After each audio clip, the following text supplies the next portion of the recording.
Paris en 1900. Le monde change, l'art aussi.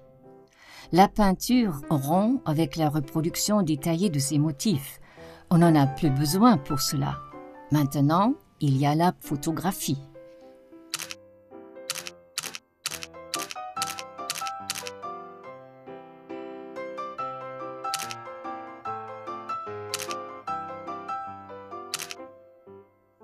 De nouveaux mouvements artistiques tels que l'impressionnisme ont déjà émergé.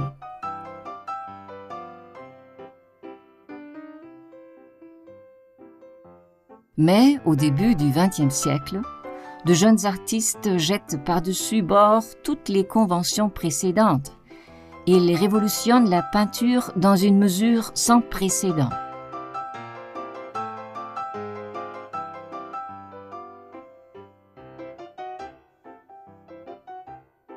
C'est surtout le jeune espagnol Pablo Picasso qui se fait remarquer à Paris. Et son ami français Georges Braque. Aujourd'hui, leurs œuvres valent des millions sur le marché international de l'art.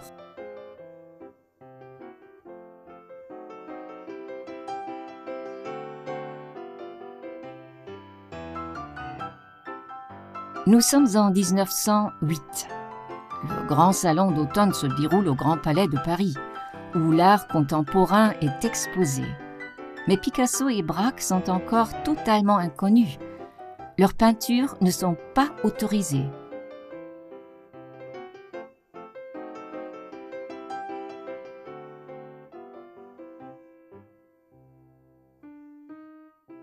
C'est là qu'intervient Daniel-Henri Kahnweiler, un jeune marchand d'art allemand qui avait ouvert une petite galerie 1 an plus tôt. Dans sa galerie de la rue Vignon, il commence une petite exposition de peintures non autorisées, 1 jour exactement après la fin du Grand Salon d'automne. Pour le monde professionnel, c'est une monstruosité. Ces peintures sont un choc pour l'observateur de l'époque. Les formes conventionnelles n'existent plus. Tout est réduit à des concepts géométriques de base, surtout des cubes, du latin cubus. De là vient le nom de ce nouveau mouvement artistique. On l'appelle désormais cubisme.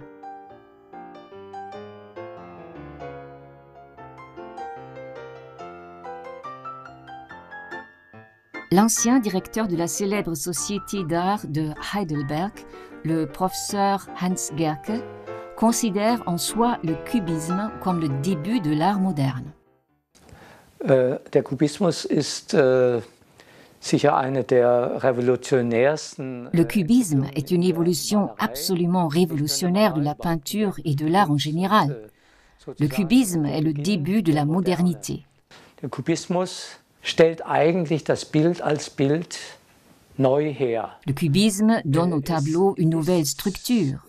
Bien qu'il soit le point de départ de l'art abstrait, le cubisme ne se détache pas de l'objet. Il reconstitue l'objet dans l'image. Il est intéressant et surtout important qu'il ne parte pas d'un point de vue particulier, comme le fait la peinture traditionnelle. Il relie différents points de vue les uns aux autres. Wie die traditionelle Malerei, sondern ganz verschiedene Ansichten miteinander verknüpft. Was auf den ersten Blick. Pour une personne qui ne le connaît pas ou qui n'y était pas habituée, cela semble révolutionnaire à première vue. On a l'impression que la réalité est détruite puis reconstituée. Oder zertrümmert und dann neu zusammengefügt. Picasso et Braque ont été les premiers à le faire. De nombreux autres artistes les ont ensuite suivis et ont ensuite façonné cette voie différemment. Paris, 28 rue Vignon, où se trouve aujourd'hui une pâtisserie. Kahnweiler vient d'y ouvrir sa galerie. Nous sommes à l'été 1907. 2 personnages mal vêtus entrent, regardent autour d'eux, puis repartent en silence. Le lendemain, un ami demande à Kahnweiler de l'accompagner dans un bâtiment d'atelier de la rue Ravignan, non loin du Sacré-Cœur à Montmartre.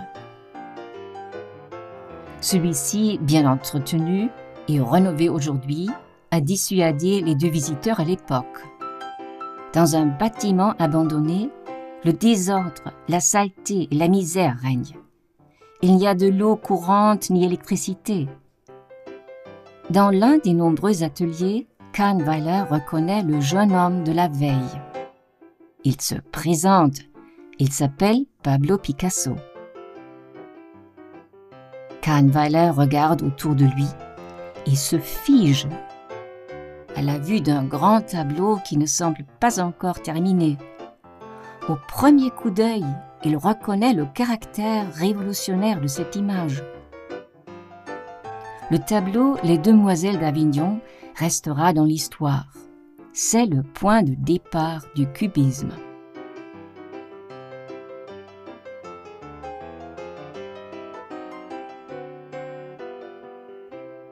Les collectionneurs, les marchands d'art et même ses amis pensent que Picasso est fou.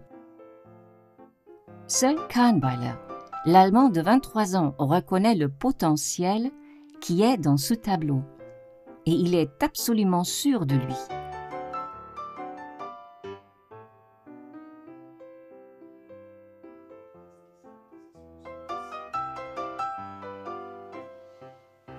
Louise Busch a rencontré Kahnweiler personnellement et a été impressionnée par sa confiance en lui. Ja, das war wohl wirklich eine Charaktereigenschaft von ihm, dass Il avait un caractère très déterminé. Il a toujours travaillé selon ses convictions. Il avait une très grande confiance en lui et quand il reconnaissait quelque chose comme juste, il était impossible de l'en dissuader. Das, was ihm zusagte, das hat auch als richtig erkannt. Das konnte ihm auch niemand ausreden. Ließ sich von einer Idee nicht so leicht. Lorsqu'il avait une certaine idée, personne ne pouvait l'en distraire.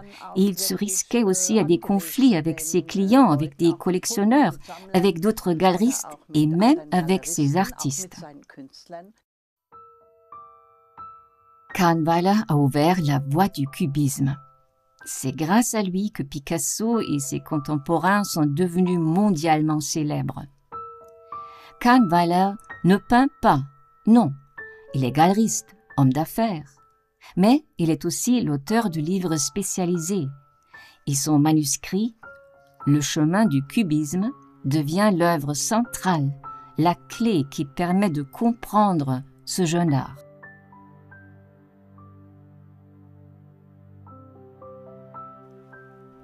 Qui était ce Daniel-Henri Kahnweiler?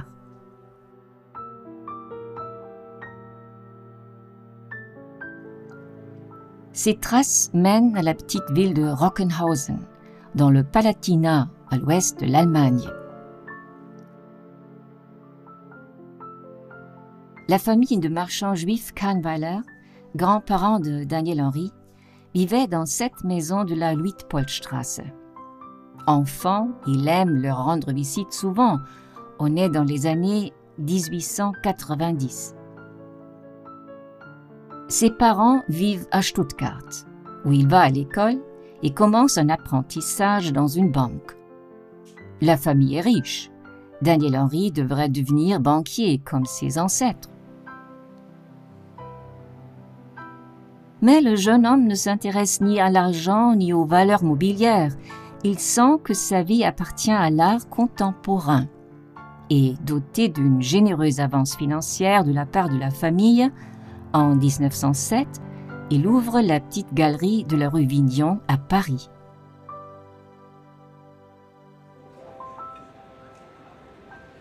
L'hôtel Drouot. Les ventes parisiennes d'art aux enchères se tiennent dans ce bâtiment depuis 150 ans. Et cela n'a pas changé avec le nouveau bâtiment des années 1970. Le 13 juin 1921 est un jour noir pour Kahnweiler. Après la Première Guerre mondiale, l'État français lui confisque ses collections car il est allemand. Tout son capital est perdu. Et maintenant, ici à l'hôtel Drouot, ses avoirs sont vendus aux enchères.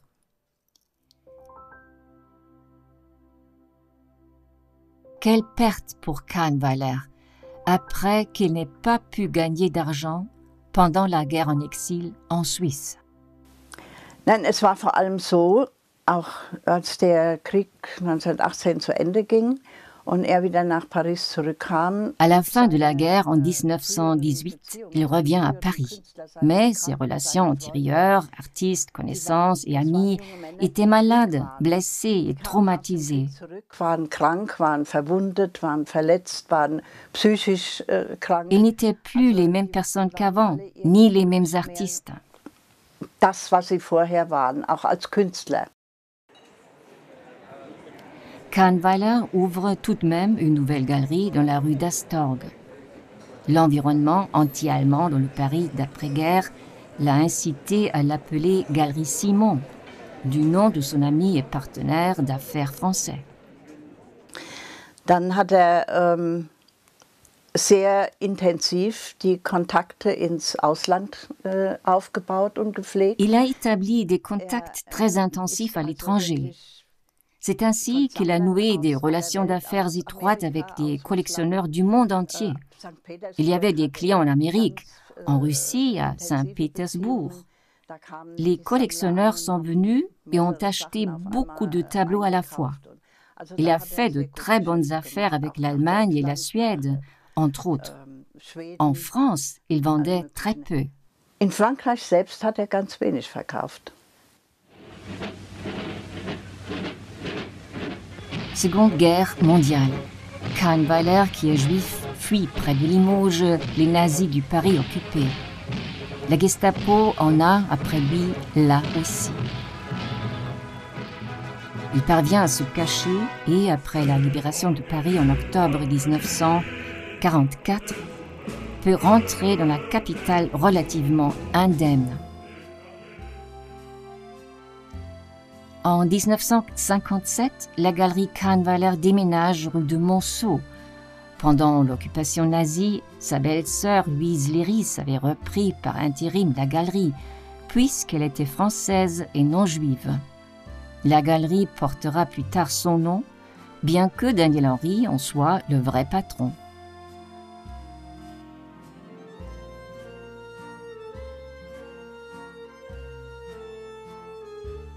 À ce jour, la galerie se trouve toujours à cette adresse.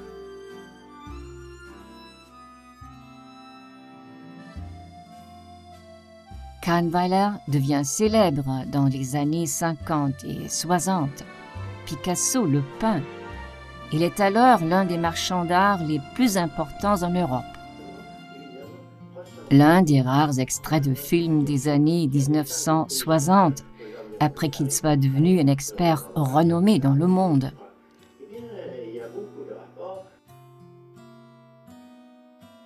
Le New York Times écrit qu'il est le doyen des marchands d'art européens, le premier impresario du cubisme et l'ambassadeur personnel de Picasso dans le monde.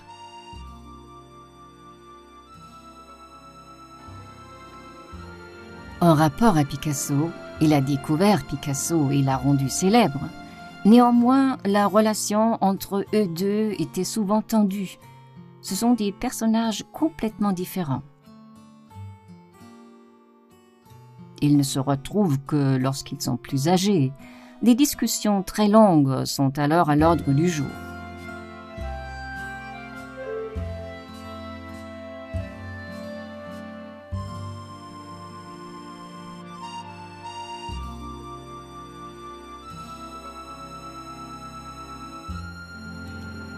Kahnweiler décède en 1979 à l'âge de 94 ans.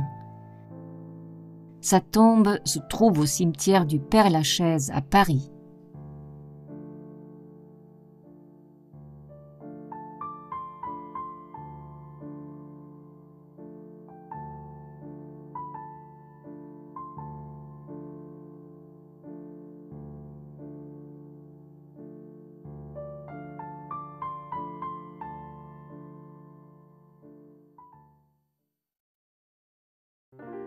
Nous revenons à Rockenhausen, le berceau de sa famille. Son cœur est resté accroché à Rockenhausen tout au long de sa vie.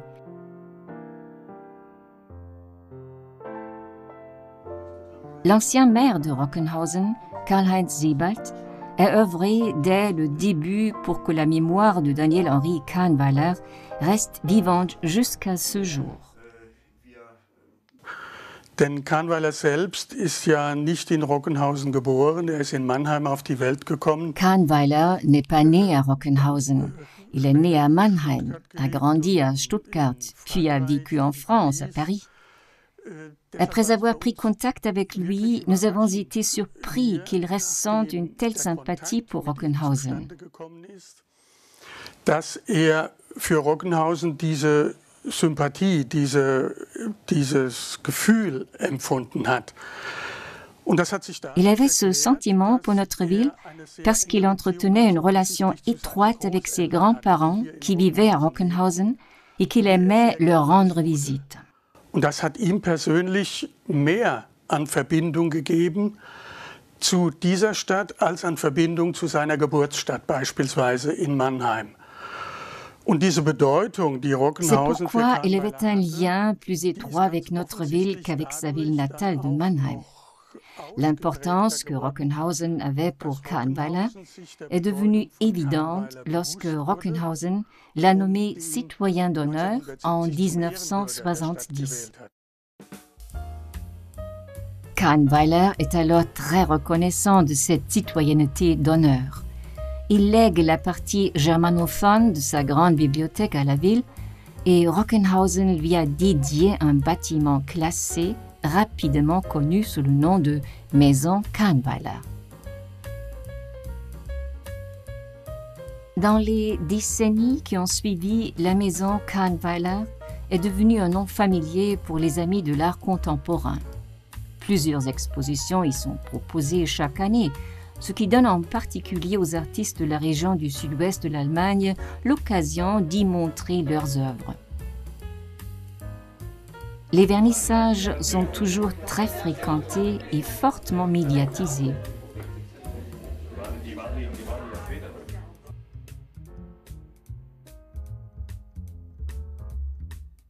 La ville est fière de posséder deux lithographies originales de Picasso représentant Kahnweiler. En outre, de nombreux documents, livres et affiches d'exposition sont archivés dans la bibliothèque et fournissent des informations sur Kahnweiler et documentent son travail pour la postérité.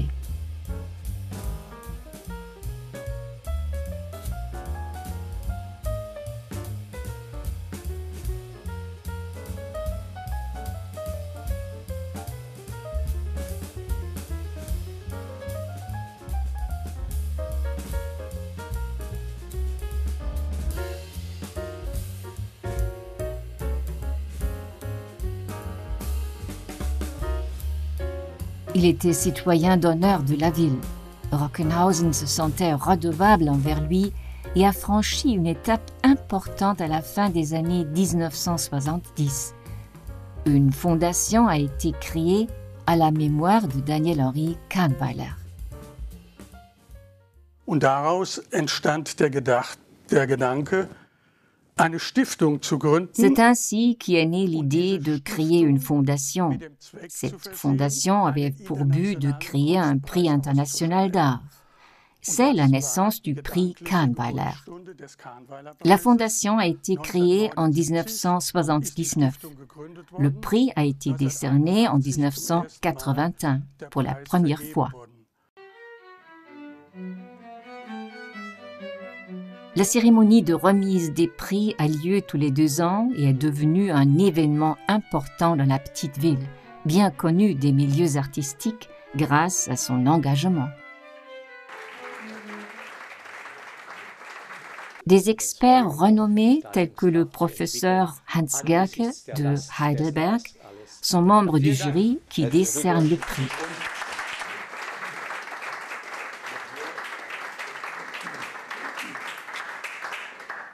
Und dieser Preis hat eben auch durch die... Ce prix a attiré l'attention tant par la qualité d'un jury professionnel, je ne veux pas me vanter, que par son montant.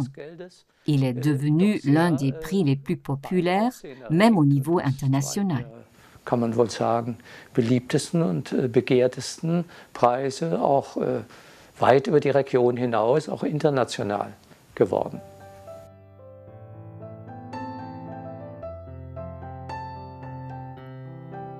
Aujourd'hui, la collection Kahnweiler a trouvé un nouvel hébergement dans le musée d'art de Rockenhausen, l'ancienne maison Kahnweiler nécessitant d'être rénovée. La ville continuera d'honorer la mémoire de Daniel-Henri Kahnweiler et de lui accorder l'espace qu'il mérite.